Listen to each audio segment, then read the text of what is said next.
What's up? Patrick LaRouge here, and you can find me at livepainfreeprocess.com. I have a pain-free concierge service that's designed to get the best version of you out. And I do it with the Live Pain Free process, where we tackle all the issues in the emotional world, in the mental world, as well as the physical world.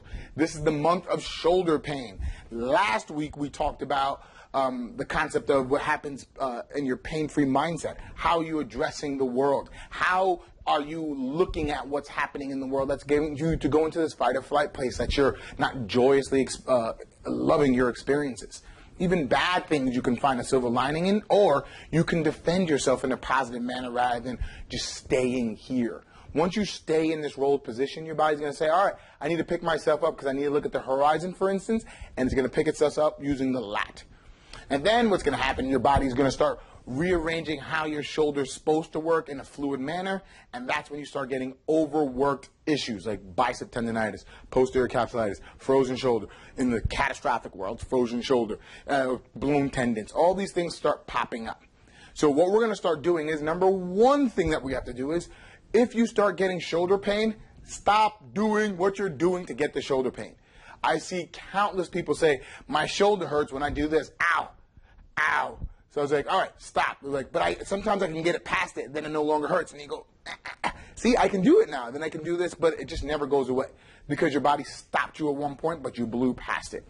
See it countless times. People just consistently moving around saying, oh, there it goes. Oh, there it goes. Oh, there it goes. Oh, there it goes. But I want to do stuff. I want to do stuff, they say, Patrick. I say, all right, do all those things, but find a different way that you can do it without hurting yourself.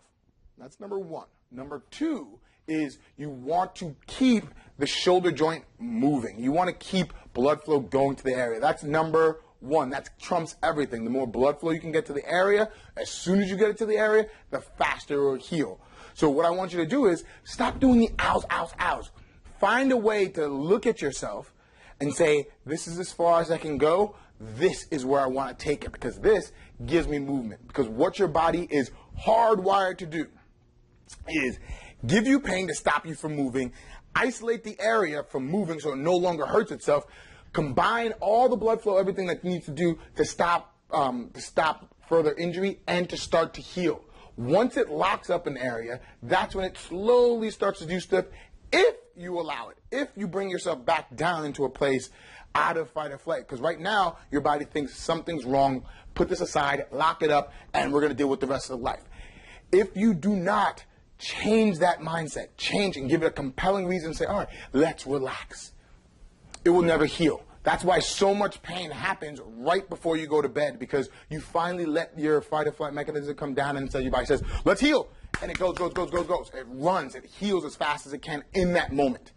So first things first, stop doing what you're doing to hurt. Stop doing the ow, ow, ow, ow, ow, and start doing all those things. Stop it. Number two, find the sweet spot in the healing zone. Start finding how you can move in that world. Once you find that spot, stay there, right? Stay in that world of moving. So let's say I couldn't lift my arm up past here. I'm going to start learning how to rearrange myself in this world. If you want to start using movement therapy to get this to work better, don't go up, go down. So bend your body over.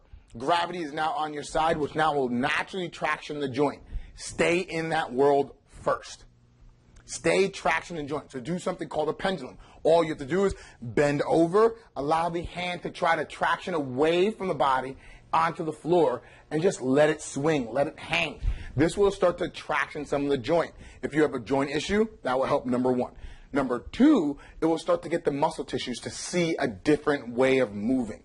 So when you come up, as long as you don't go, ow, you'll be able to move in that same place a lot easier, a lot more pain-free, restriction-free, tension-free. And then your body's saying, oh, wait, I can move, I can move.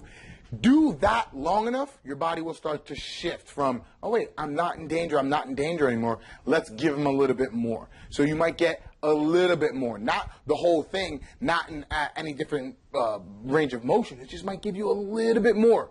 So now you do the same thing in that world, and now you're doing it in a movement way. Now you're starting to pick yourself up in a movement way. But you have to follow the rules. Your body's giving you pain to stop you from moving. Stop trying to bust through pain.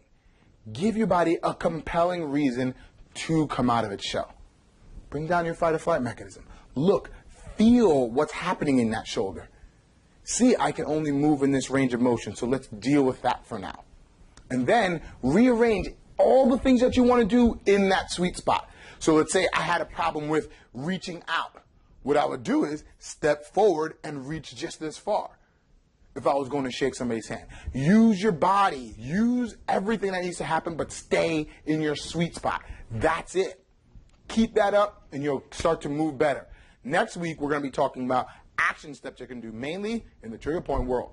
So we're going to start getting that area to want to learn how to contract better, to allow more contraction and movement, so allowing this out. Okay? So if you haven't looked at the pain-free videos yet, look at them, because I actually have a shoulder range of motion one there for you, where I'm going to show you everything that you need to do in the shoulder zone. All right? So until next time, bye.